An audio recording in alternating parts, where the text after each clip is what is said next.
Hello everyone, আসসালামু আলাইকুম। আজকে আমি অনেক অনেক খুশি, কারণ আজকে আমি আমার কেকের জিনিসপত্র সব কিনতে পেরেছি। এই জন্য আমি আজকে অনেক খুশি। তাই ভাবলাম আজকে ভিডিওটা আপনাদের মাঝে শেয়ার করি। আমি বিটার মেশিনটা খুলতেছি। মিয়াকো বিটার মেশিন, এটা জাস্ট ওয়াও ছিল।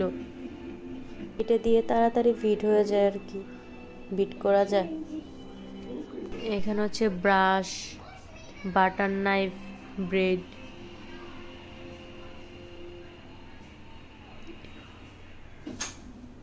এটা হচ্ছে ব্রাশ, স্কেল, যেগুলো কেকের জন্য অনেক প্রয়োজনীয় জিনিসপত্র।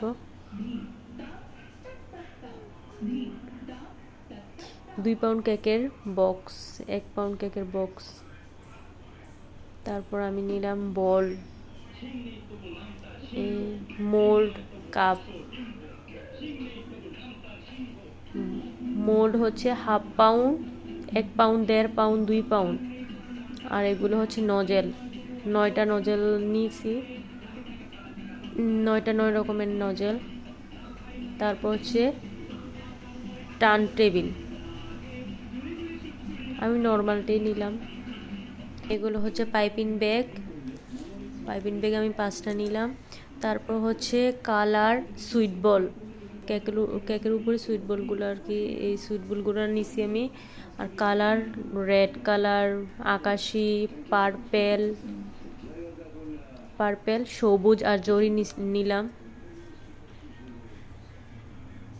ভ্যানিলা এসেন্স, কর্নফ্লাওয়ার, এটা হচ্ছে ডার্ক চকলেট কেকের জন্য ডার্ক চকলেট নিলাম। আর হচ্ছে প্রজাপতি কেকের ডেকোরেশন করার জন্য এই স্কেল নিলাম, কেকটাকে সুন্দর শেপ আনার জন্য এই স্কেলগুলো ব্যবহার হয়। আর 2 পাউন্ড কেকের বোর্ড, 1 পাউন্ড, 1/2 পাউন্ড কেকের বোর্ড নিলাম। এ হচ্ছে আমার কালার সুইট বল। এতদিন আমি আমার কাজিনেরগুলো দিয়ে আমি কেক ডেকোরেশন করছি, অ্যান্ড কেক বানাইছি। এখন আমার সবগুলো নিজের হয়েছে, এখন আমি নিজেরগুলো দিয়ে বানাবো। আজকের ভিডিও এটুকুতেই থাক, আপনারা সবাই ভালো থাকবেন। ভাবলাম আজকে আপনাদের মাঝে ভিডিওটা শেয়ার করি, তাই করলাম। আল্লাহ হাফেজ।